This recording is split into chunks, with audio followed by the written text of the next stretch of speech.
తిరగాలి. అందుకనే తల్లికి సంబంధించిన కార్యక్రమాల్లో చిన్నవాడికి ఎక్కువ విలువిస్తారు.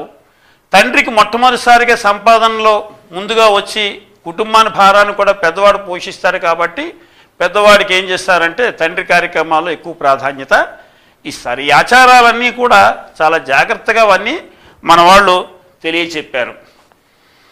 అందుకనే ఫిబ్రవరి ఒకప్పుడు ఏంటంటే అది ఆఖరి నెల. అంచేత ఇప్పుడు సూర్యుడు ఏమవుతున్నాడు, మేషంలో ప్రవేశించి మేషాన్ని విడిచిపెట్టడానికి ఆయన మార్చి 21 నుంచి 20 మధ్యలో ప్రవేశిస్తే ఏప్రిల్లో విడిచిపెడతాడు. తర్వాత నెల వృషభ రాశిలోకి వెళ్తాడు. అంచేత సూర్యుడి ప్రకారం వీటిని ఏమంటాం మనం, మేషమాసము వృషభ మాసం అని అంటాం. సూర్యుడు మార్చి 21, 20 ఈ మేషంలో ప్రవేశిస్తాడు. మేష సంక్రమణం అంటాం. నిజానికి జరిగేది ఏంటంటే భూమి తులారాశిలో ప్రవేశిస్తుంది. మనకి సూర్యుడు